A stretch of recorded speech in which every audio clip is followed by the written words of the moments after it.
To another show here. I'm the host and the producer, Bruce Starr, and I'm really excited about having my guest on tonight's show. My goodness, Mark, we've known each other for around, I've known you about 36, 37 years. 39. I got out there in 81. So that was like 37 years ago. My goodness gracious. And Mark Lonow is you know what? He's world famous, known around the world. I would like you to underline the world. I am world famous. I am known from here to Fairfax. Is the deli still there, by the way? The deli is still there, right? Okay. At Cantor's. Okay, because you know, one of the last time I was there, the sidewalk was on fire. You remember that? No.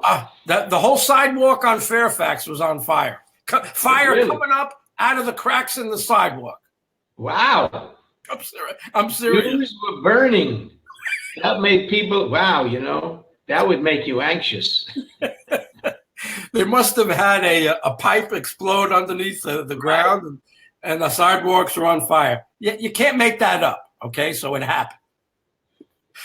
So what do you want? I'm looking at my picture. I see the light behind me as if I'm being interrogated by the FBI. Oh my God, you're right. Look at that. What a setup. No, I didn't steal the joke. I didn't. The other way to look at it is it's a halo. Yeah, that's a good one. That's a good one. I don't think I'm getting there, but okay. No, I don't think you've earned that, but let's just go with that, okay? Let's just go with that. So I've got to tell you that you were, whether you know it or not, one of the. Is that better? Yeah, I mean, it's a little scarier now that, you see too many. I can see me. Yeah, okay. So you were a tremendous part of my life. In 81, when I got out to Los Angeles, my friend Mitch Weem, I unpacked, and he took me over to the Improv, and he says, "This is where you live." And that's where I lived almost every night, without knowing what I was doing, just hanging out. I moved from Boston to Los Angeles, and I got friendly with a couple of accessible guys, a Bruce Smirnoff. Oh, sure. Who's now in Florida. Mark Goldstein. Yes. And eventually Barry Martyr. I became roommates with Barry Martyr. Barry wrote for so many of the top comedians. And I was there every night at the Improv. So was I. And you were. I mean, that's for sure. So what I want to let people know is, tell me a little bit about who Mark is, where you were brought up, and let's lead into how the heck did you get into the comedy world, and how did you end up with Budd Friedman of all people? Well, Budd is the tail end of it. I started out exiting the uterus in 1944. Whew. And I went to study acting when I was 13 at HB Studio. That's also a long story, but I'll condense it. And I started working when I was about 16 years old in stock, in regional theater and little theaters in New York and in Brooklyn. And between getting gigs and going to school, I worked at a nightclub called Pips in Sheepshead Bay, which was owned by a comic named Georgie Starr, whose best friend was Rodney Dangerfield. Wow. And so I got to meet pretty much every comic in New York at that time. Wow. From Joan Rivers to Robert Klein to David Fry, everybody worked for George. They came out, it was a weekend gig show, Friday, Saturday, Sunday. I think we occasionally did Thursday nights. And me and two of my friends, Garland Jeffries, the musician, and Phil Messina, the director, waited tables, managed the room, got stoned, got drunk. It was the early 60s.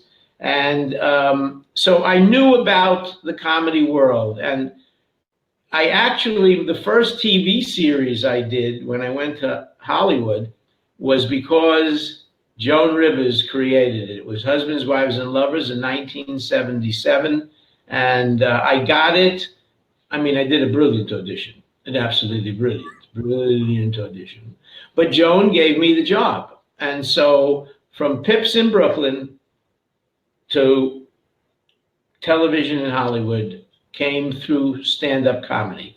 But in the interim, I worked at the New York Improv in a trio, in a comedy trio called Off the Wall. And at one point, Henry Winkler was our partner.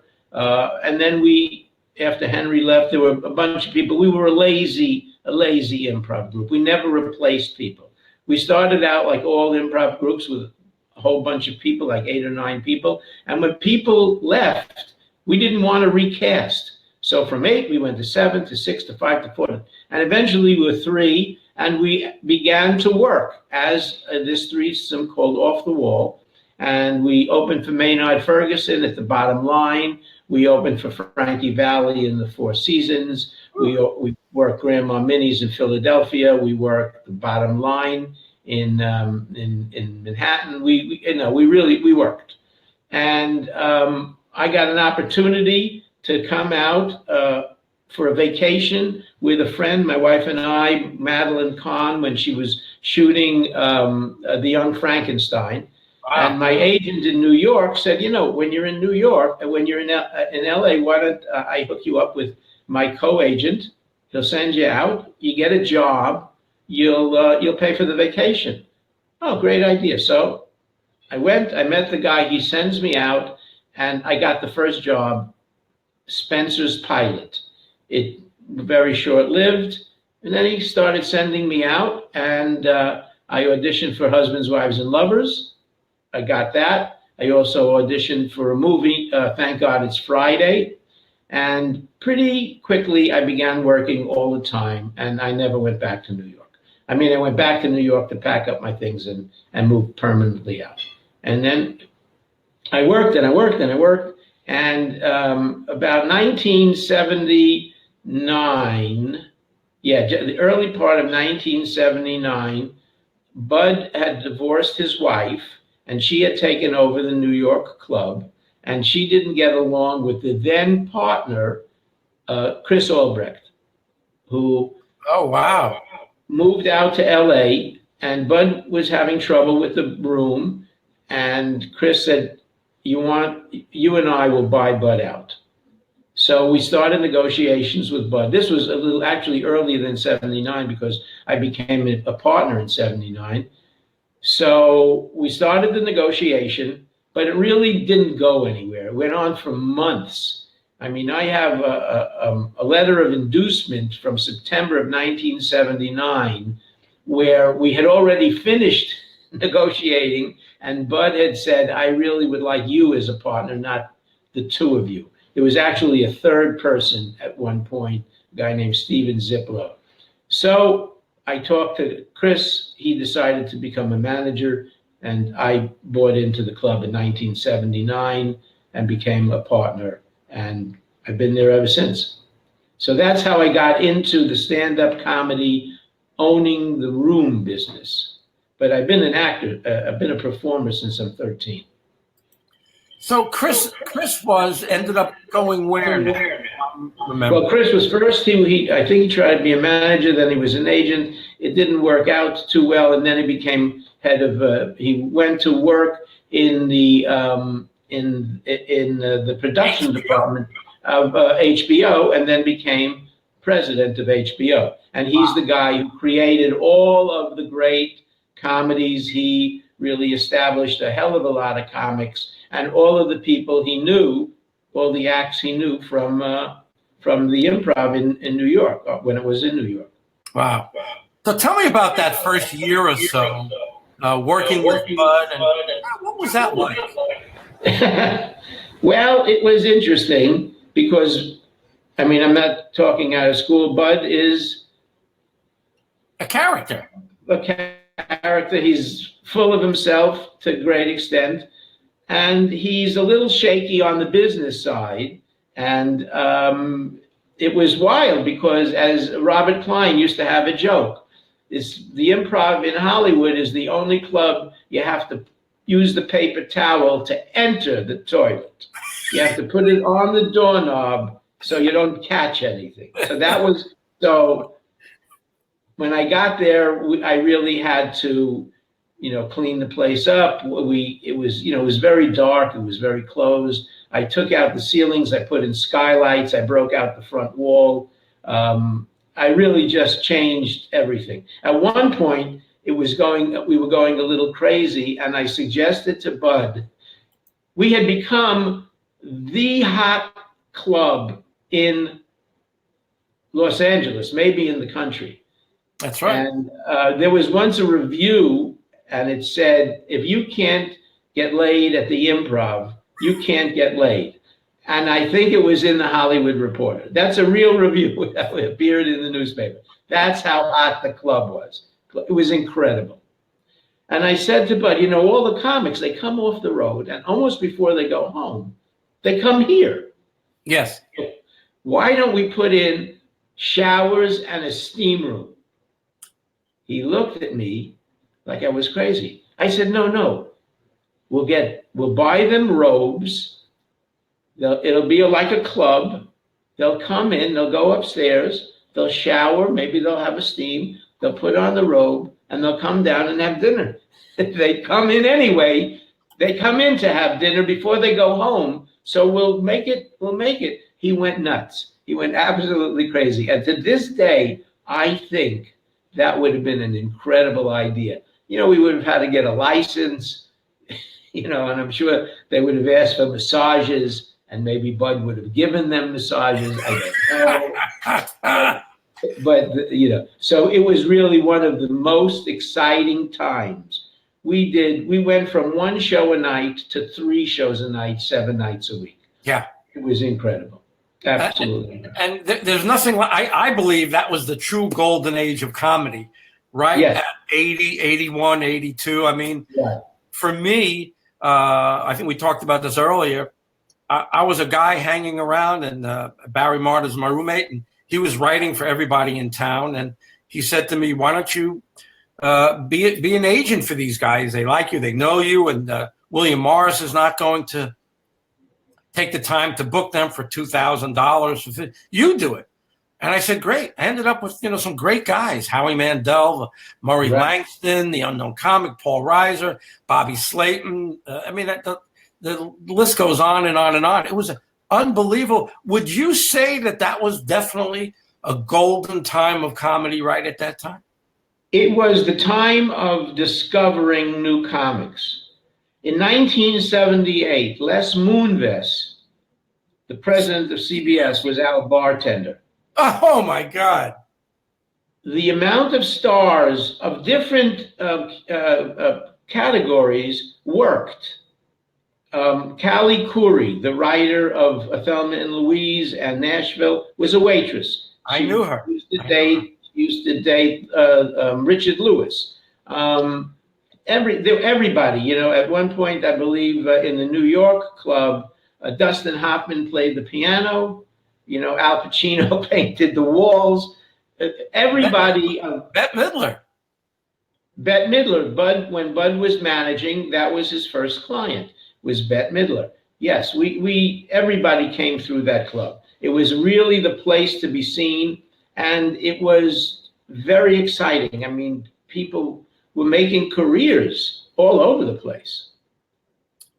And I just, kind of very, very lucky to have been there at that time, because I had a chance to see, Billy Crystal get ready for being on Saturday Night Live. I mean, he went and worked out there every night for a week or two, working out those roles that made him famous on Saturday Night Live.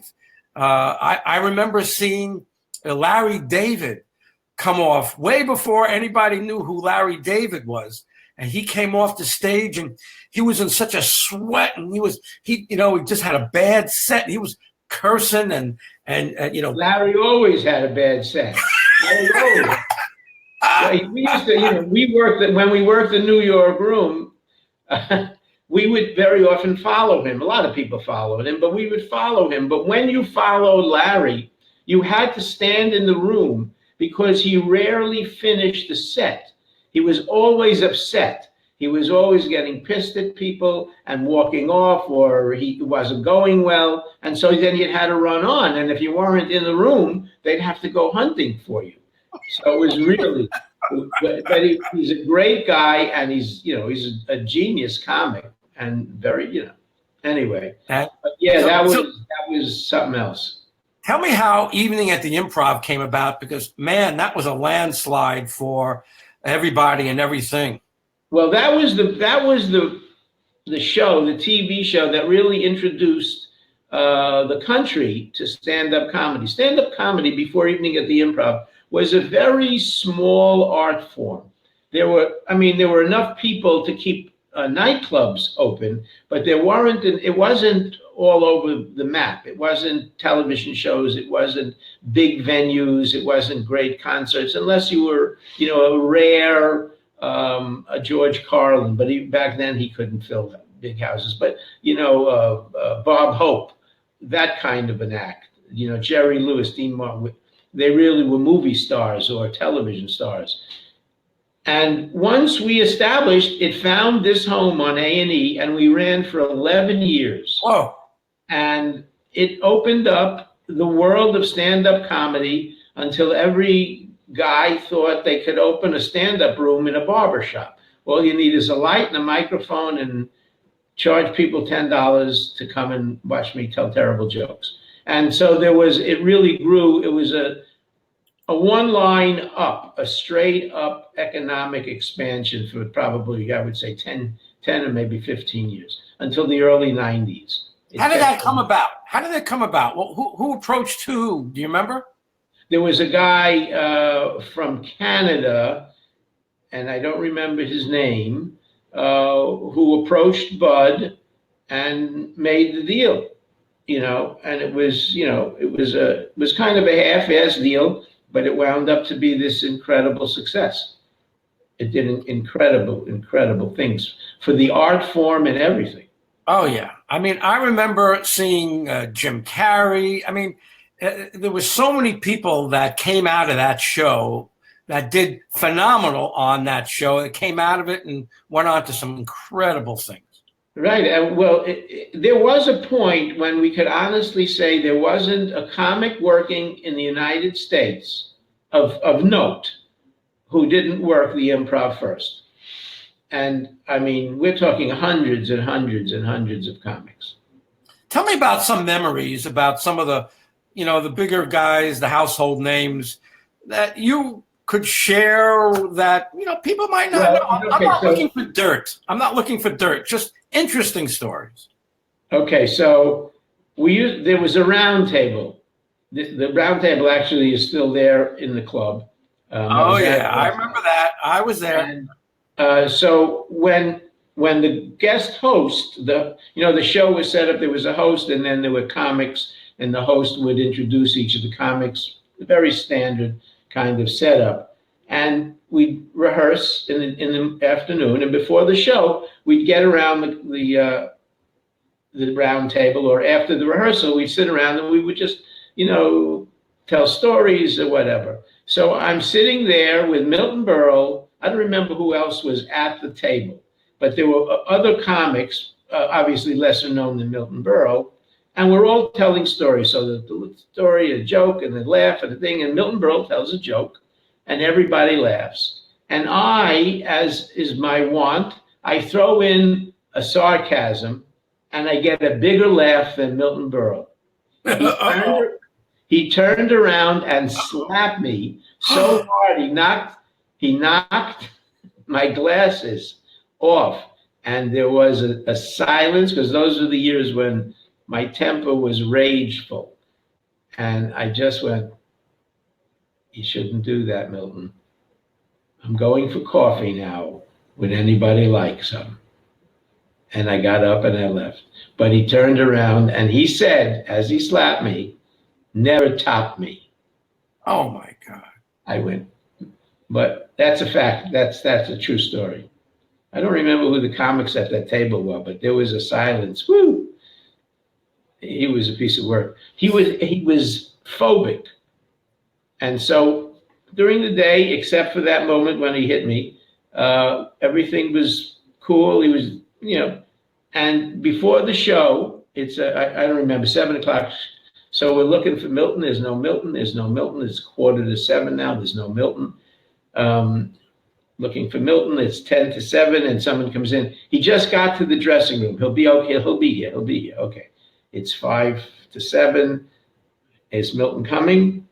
It's 3 minutes to 7. Hey guys, we got to get Milton in place. The show is going up. Milton's son comes out of the dressing room. It was like a trailer right next to the club, and the door opens, and his son comes out and turns around on the staircase and puts his hand inside, and he leads this other hand out. And as the hand comes out, it's swaddled in a white towel. And as it comes out, the white towel is covering Milton Berle, everything, his eyes, his mouth, except there's a cigar. He's head to toe in a white towel with the cigar coming out of his mouth, and his son is leading him down the stairs and into the room and into the club. He can't see. The towel is literally over. Walks down, and so everybody's looking because no one was warned that this was going to happen. And the manager or a nephew or somebody goes, he's afraid of drafts. He wouldn't get out because he didn't want to catch a cold. So he took his old Jewish neurosis from the Lower East Side right into the Improv in 1980, whatever it was, 2, 3, whatever. So what about being there when some of the top stars were just beginning? And what are some of the people that kind of stand out for you that when you first saw them, you said, oh, wow, this one's got a good shot? Oh, yeah, there's always a distinctive, you could tell there's a comfort. There's a personality that comes out of the person when they take the stage, but we had, when I first became a partner, the club was in trouble. And the way Budd kind of made it over the hump was he had Joan Rivers, who prior to that was at Ye Little Club, which was a nightclub in Beverly Hills. And she worked one night a week or something in Beverly Hills. And Budd spoke to her and talked her into coming to the Improv. I think it was on Wednesdays. And she was in control of that room beyond anything I had ever seen. She had this assistant who counted the chairs, then counted the people in the chairs, then went over the receipts. And we would send up, we'd send up a bottle of champagne or a bowl of fruit, right? Now, she was a big star. She was doing Carson. She was substituting for Carson. So money was no longer a problem. She took home everything. If she opened the bottle of champagne, right, and drank it down with 1 or 2 glasses in the bottle, she would take a napkin and she would stuff it in the top of the bottle and take that home. If they ate half the grapes, the rest of the bunch would go in her pocketbook. It was like crazy. But, all their neuroses before they went on the stage. But when Joan, she was one of the hardest working comics. When she and Edgar would go into Pips, that club I played with, I was 17 years old. I did not know that we did 2 shows a night when she was there. So there was an early show and a late show, like a 7 and a 9. I don't remember what times.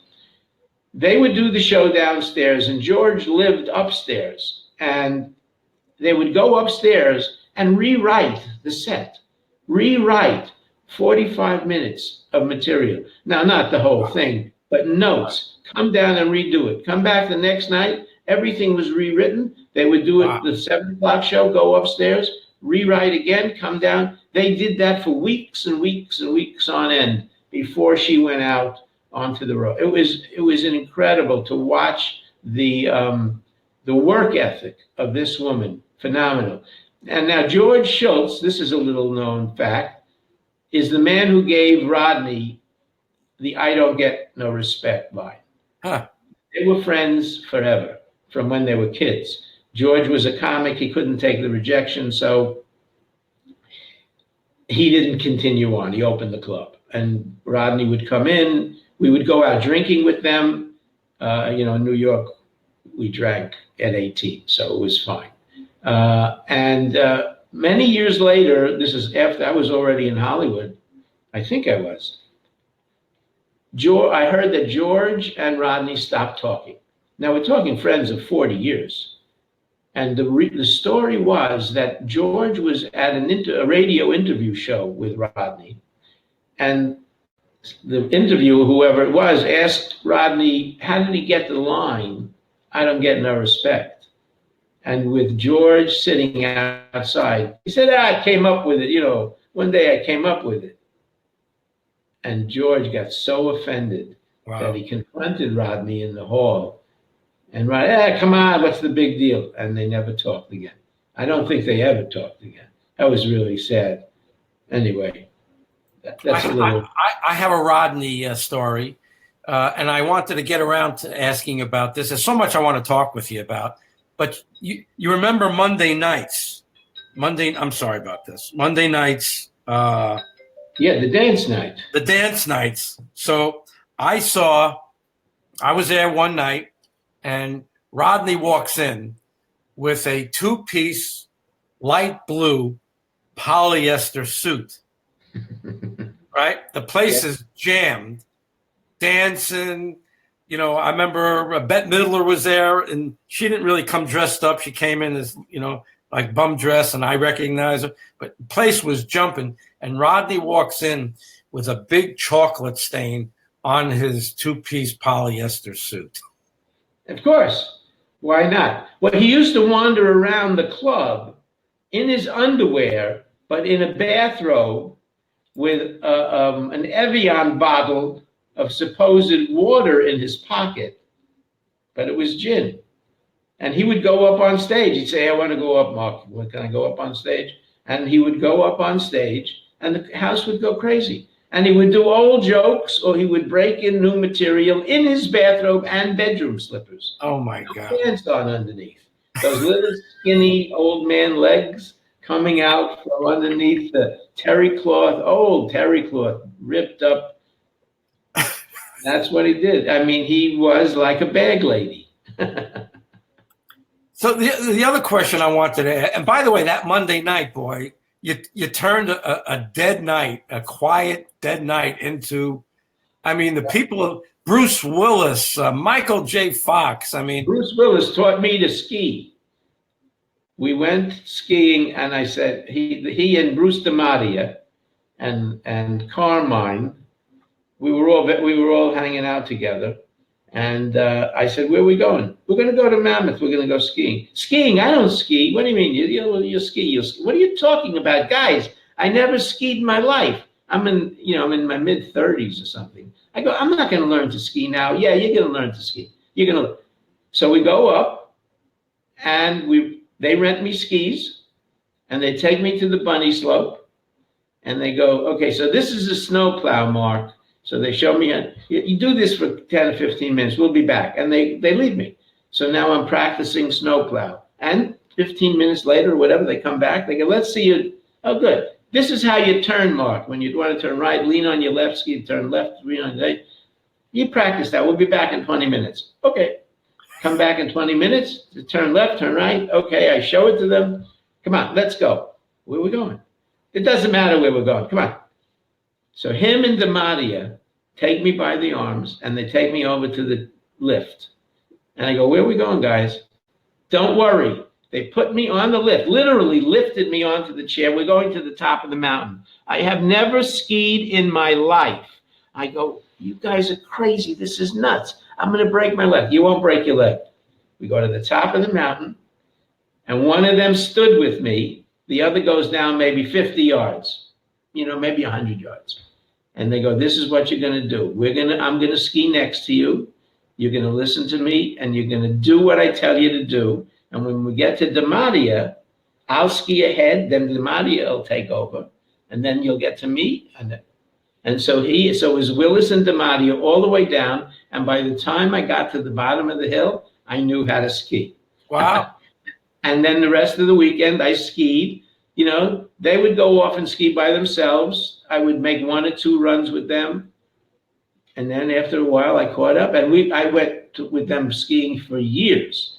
We go weekends up to Mammoth, Tahoe, wherever. Wow. Great. Wow. Yeah, those were great times. I went to Bruce's first wedding to Demi.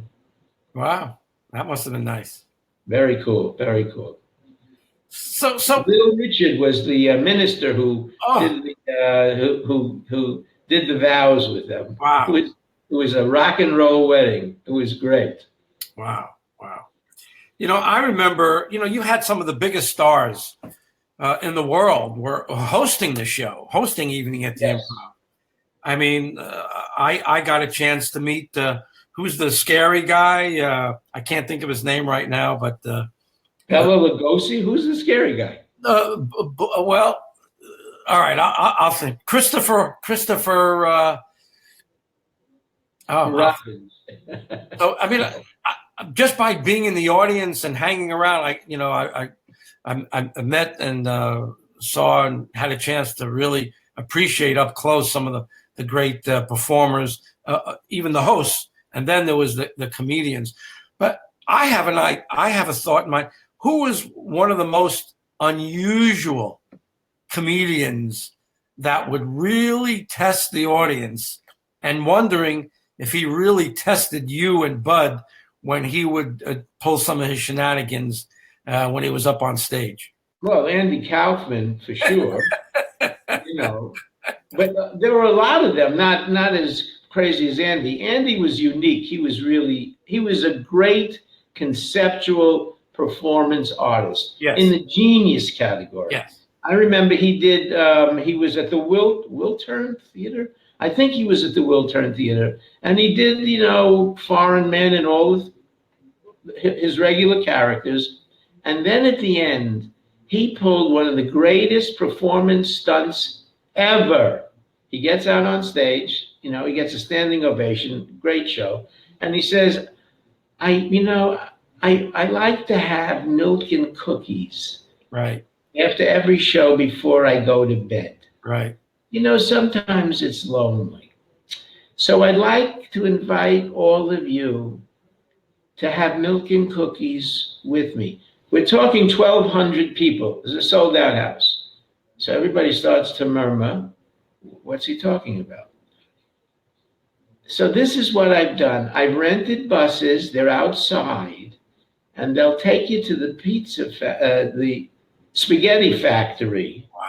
The spaghetti factory on Sunset Boulevard, and we'll all have milk and cookies. Unbelievable. And 1,200 people, pretty much most of them came out of the theater, climbed into the buses, and the buses drove them to the spaghetti factory.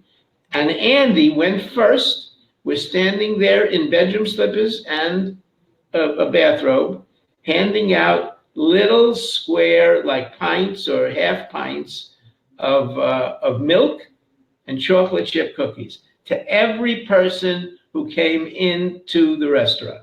It was unbelievable. What a great night. What a great experience. Really crazy. When I tell people that he would do the soup bit, or when he had a little cyst here, and he would say, "Come on up and that's right. And touch if you want, you can touch my." Who's going to believe that? Well, it happened, and he was in the box. When the cyst got big, he and Bob Zamuda made it an attraction, like a Ringling Brothers Barnum and Bailey or a freak sideshow thing.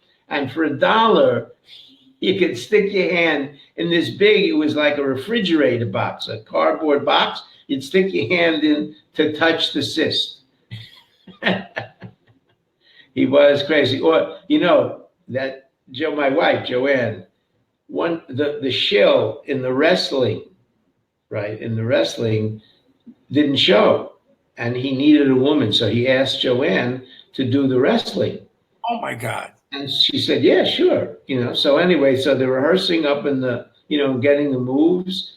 And he stops it at one point and he goes over to Zamuda. And Zamuda comes over very sheepishly and says, Joanne, Andy has a request. Yeah, what's the request? When you pull his hair, really pull it. Well, I don't want to hurt him. He says, no, hurt him, really pull the hair. He needs the stimulus for the truth. She looked at him and went, okay, we're going to go crazy here. Well, that was one of the most brilliant bits I could remember in my time with the King Lawler. And I mean, you just can't talk about huge concepts and pulling that off for weeks and months at a time. It was unbelievable. Oh, no, but he also did stay in character for most of his life. He was in and out of character, because if you didn't meet him as Andy, he would do that for hours. He would go to dinner and do that. But he was brilliant. It was funny. What did he read? Moby Dick. He would really read Moby Dick. That was. So tell me about Mr. Friedman. Tell me about Budd Friedman. I mean, Budd was as big a character in Hollywood as you could get without, being an actor or, a singer, a dancer. He was larger than life in his own eyes anyway. And he was very respected at the same time. I mean, he did a lot. Yes, he was respected. He was a little on the narcissistic side. He still is. He didn't harm people.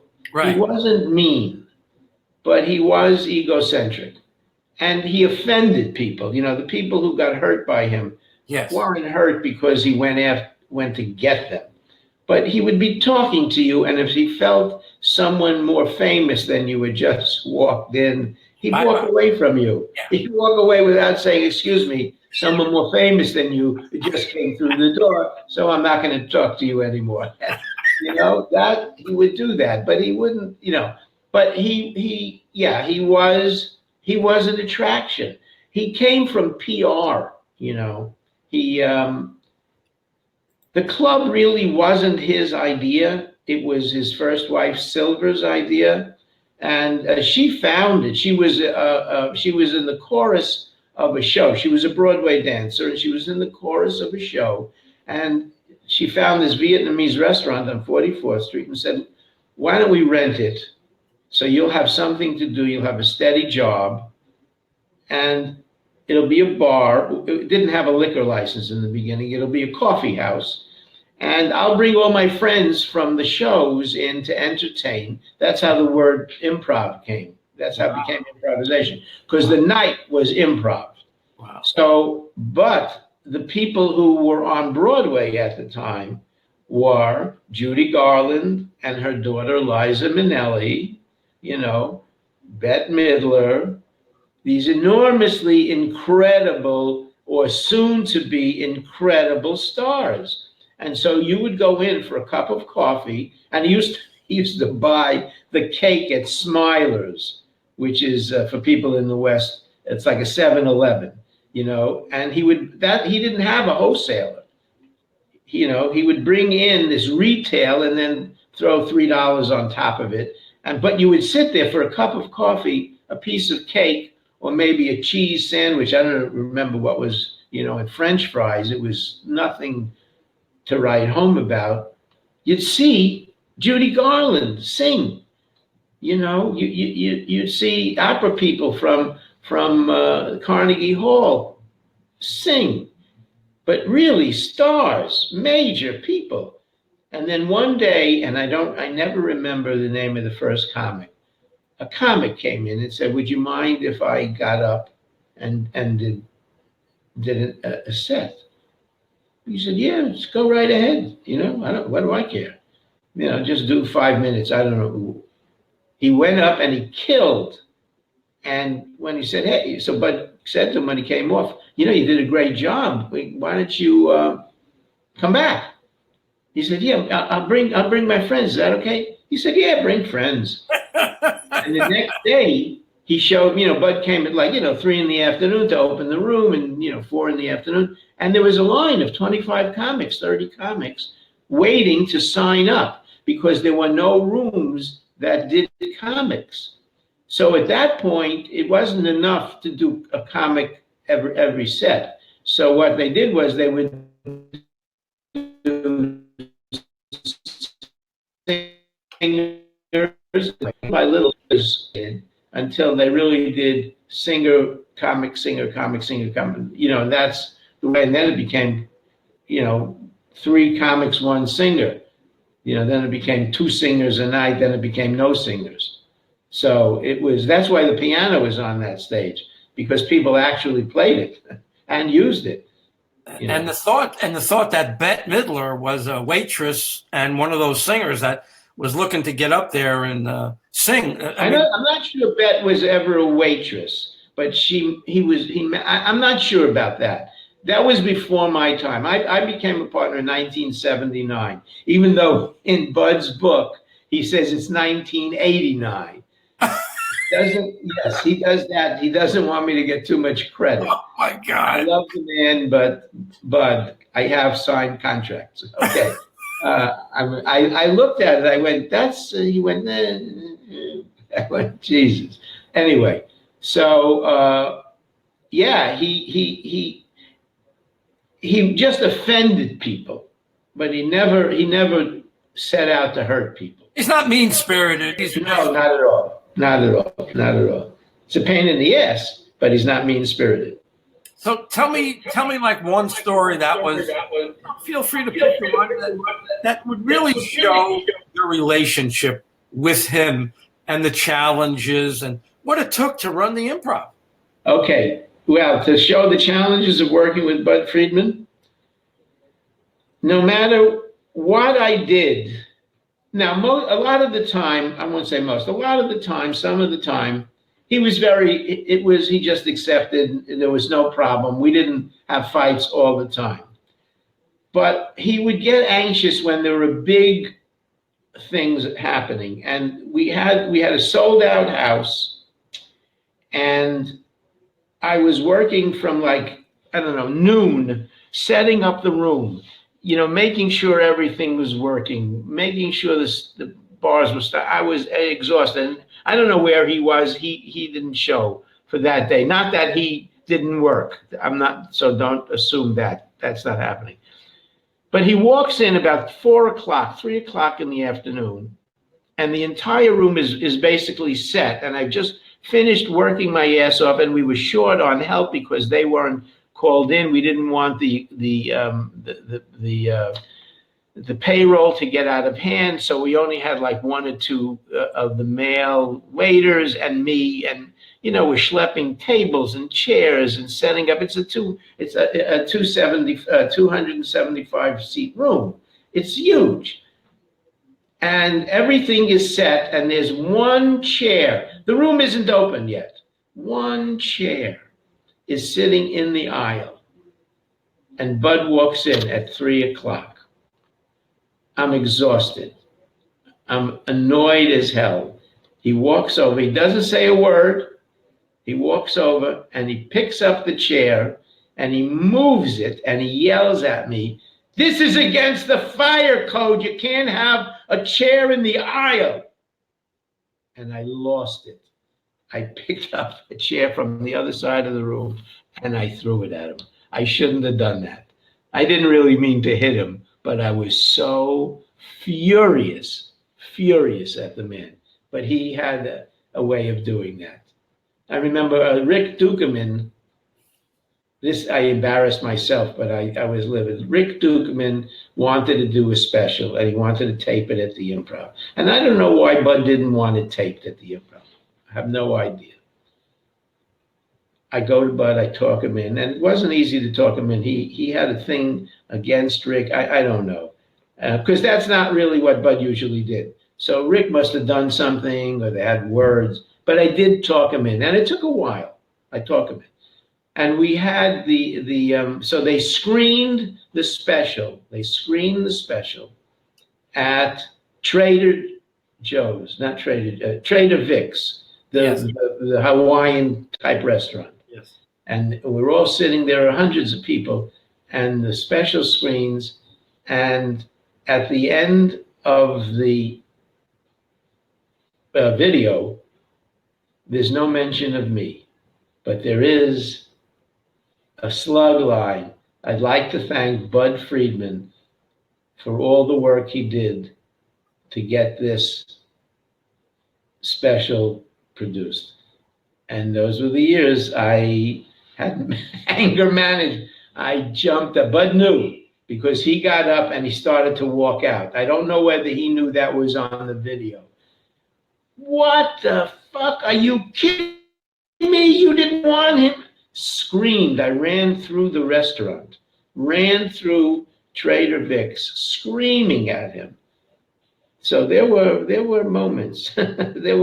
And of course, all of them got up they got into people's acts. So people would get in, and are we safe? Is Bud and Mark separated today? They managed the marriage back on, whatever they would say. But it was really, there were times it was very difficult, very, very difficult. Tell me about his new book, because I heard about it, and I'm curious about it. And is there a book in your future? Is there a book in my future? Okay, so yes, there probably will be a book in my future, but the book in my future. So I got to Hollywood in 6 or 7, and I really started to work. And I worked all the way up to just before I bought the club. I worked a lot, and I had money. But in 78 or 78, all of the ethnic sitcoms faded because the nighttime soaps came on. And all the ethnic, so the work for me dried up.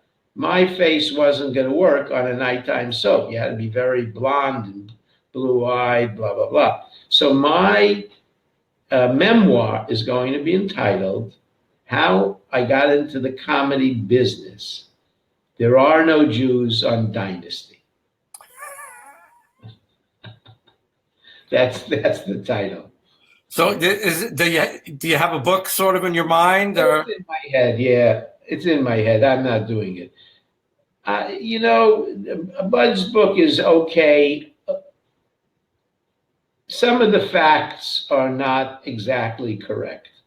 I stopped reading it. I glanced at the pages with my name, and I just wanted to see how accurate it was. And so I didn't blow up. I didn't yell at him. I saw that he put in that I became a partner in 1989. I closed the book and I didn't finish reading. Oh, Jesus. No. Why would I do that? So I know that it's not honest. It's a fluff. It's a piece of ego, whatever. It couldn't have been factual, because if I was out there in 81 and you were, dead in the middle of all the activity. I mean, come on. No, it's not only that. I directed in the beginning of Evening at the Improv. I mean, not the beginning of the show, but when we first started to tape it, there were sketches. The first 52, I think they had them in all 52. There were sketches, and I directed the sketches. I was a sketch director in that show, and that was 1981. 1981. So how did we get to 1989 for me becoming a partner when I was directing sketches in our show in 1981? And certainly I didn't walk in the front door in 1981 and suddenly become a director. So I must have been a partner, Give me a year before that, so I was there in 1980. I'll give him 1980. It was 1979, but okay, I'll give you, but not 1989, Bud, not 1989. You know, I'd be remiss if I didn't bring up one of the most impactful events that happened right before I got out there, which was the comedian strike. And I've heard of it, you know, all about it from, you know, the comedians and, you know, all sorts of different people. I'd love to hear about it from your point of view. Well, you do know my involvement, right? My wife was a comic, and I was still an actor. And it was very shortly before I bought into the Improv. Although one thing has absolutely nothing to do with the other, because they didn't strike the Improv; they struck the Comedy Store. Right. And they struck the Comedy Store. I think it was right after New Year's Eve of 1978. And the reason is everybody was working. We were sitting in Cantor's. This is the end of the night. I had done a show. I had worked, but not as a stand-up. But my wife worked as a stand-up, I believe. And anyway, we're all sitting after work, late at night. It's like 1 in the morning, 2 in the morning. You know, Cantor's is open 24 hours a day. And we're all sitting around, and one of the comics comes over to Tom Dreesen and says, "Hey, Tom, you got $10? I want to buy some breakfast." So Tom looks at him and he said, "What are you talking about? Don't you have any money?" He said, "No, I don't. Didn't you work tonight?" And he said, "Yeah, I worked at the store." "Well, didn't she pay you?" And he said, "No, we're not getting paid. On New Year's, you're not getting paid on New Year's? What are you talking?" So everybody, we threw money in the hat and gave the guy money. We bought him breakfast. And so the next day, or a couple of days after, Tom and David Letterman and Jay Leno and a couple of others, I'm sorry, I don't remember the name. There's a very good book about this by Bill Nadelceder called "I'm Dying Up Here." It's the same title as the TV show. And they went to Mitzi and your lovely wife? And my lovely wife, who just showed up. Hi, Joanne. Great, Joanne. Elaine Boozler? Okay, nice, thank you. All right. Top people. I mean, top people were all involved. Yes, and she turned them down. But then she called a meeting of all the comics. There were 100 comics about, and she said, "This is a college. This is not. You're not here to work for money. You're learning your craft." Well, she did have a room in Vegas, and she had the main room, and she had the original room, and she had the belly room. And she was making money hand over fist. And she said, "So anyway, I think it's just unfair of those people." And she named the 10 people, the 10 comics. And they, at the end of the meeting, every comic got up and called the comic in the 10 that they knew and said, "I'm in." Now, my family were union organizers. See, I wasn't the comic. And so we were meeting in, I think it was in our house, in our apartment.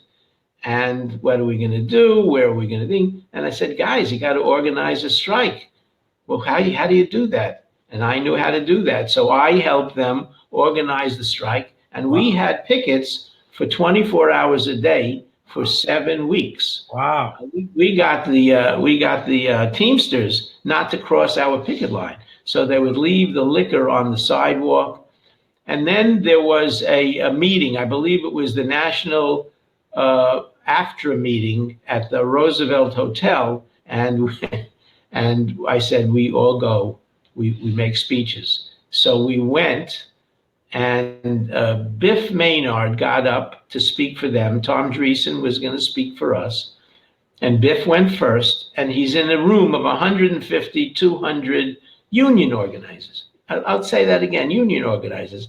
And he opens his speech by saying, comics are not workers. Their pay scale should not rely on how or where or how long they work. You could hear a pin drop. People, and Tom leaned over to me and said, I think we just won. Then Tom got up. Okay, so now we run downstairs and we get into the cars to get back because the picket line was going. Jay and David did not come with us. They stayed at the picket line. We get there. I am standing in the driveway of the Comedy Store. You know how the driveway goes back to that little parking lot behind the building? And I'm explaining to Jay. He says, Mark, what happened? So I'm explaining. And Biff Maynard comes up in the car. And we're standing in the driveway. And we look at him, and he guns the engine.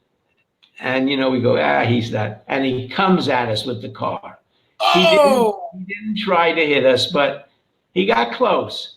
And I hear a smack on the car, and Jay falls to the ground. So at first, I thought he did hit Jay, because I jumped out of the way. And I go down, and Jay's lying there with a big grin on his face. And he lifts up his wings, and he says, "I'm fucking bit Jay." He gets out, and he runs into the Comedy Store to tell Mitzi he just ran Jay over. Nobody on that picket line knew this, but I did. In 1933, there's a federal law that if you hurt a picketer on a line, a legal line, and we were a legal line, can sue you and take possession of your business. And Mitzi must have known that. Within 15 minutes, she settled the strike. She said, wow. Down that Tom and I think did Jay go up? Maybe Jay went up. David Letterman went. I don't know. A couple of the guys went to the office. They settled the strike. It was over. Wow, interesting. There's a good book on it. I'm dying up here. Bill Nader, see it. I'll definitely check it out. I just read Joey Kamen's book. It's a very good book. Inside stuff about everything that went on. I know he didn't work the Improv that much. So, Mark, tell me, the last thing I'll ask you is tell me what's up for you. Tell me what's going on with you and Joanne. And I know that you're still very, very active in the industry. Tell me about what's going on. Well, we're doing a double act. We do it for charity. We're really funny. We do it at Vitello's. We're going to probably do it at the club.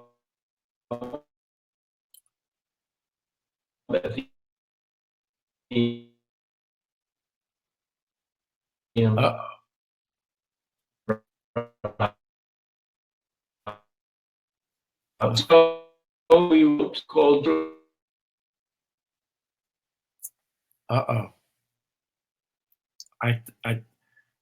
Either I'm losing you or you're losing me. I didn't hear it.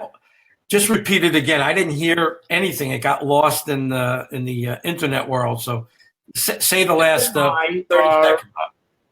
Joanne and I have written a show, a legitimate show, called Jews, Christians, and Screwing Stalin.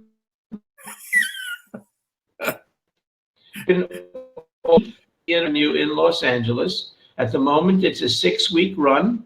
I'm directing. It's very funny. We've had a couple of readings in New York with a lot of Broadway people who read it and wanted to do the reading. At that point, it was just a reading in New York.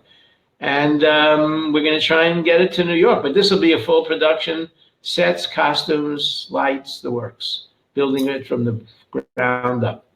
Wow. We're producing. This has just been a fantastic interview. Great time with you.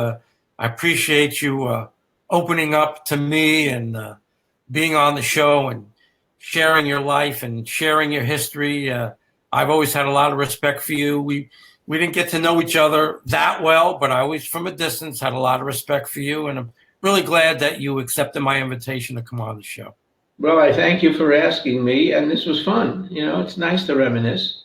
Yeah. And Perhaps we'll do it I again need sometime. better lighting. I keep looking at myself. I'm not that old. I'm not that old. I'm like an old Jew. Well, it happens, I mean, we get up there, but, I would love to do a show with you again because I'm sure we just scratched the surface, but right now I want to thank you so much for doing this with me. And I really appreciate it. Mark Lonow, the co-owner of the Improv on Melrose for 37, 38 years. Gosh. Wait. The co-owner of all the name of all 22 of them. We're all over the country, and we just sold to LEG. So technically, I no longer own it, but I am a consultant, and you can probably see me at Melrose a lot of the time. Wow. Thank you again. Mark Lonow, and also Joanne in the background, wherever you are. Thank you for letting She just sticks her head into a noise. Thank you for letting your husband do this show with me. God bless you both. Take care. Bye-bye, everybody. Have a good one. Bye-bye. Bye.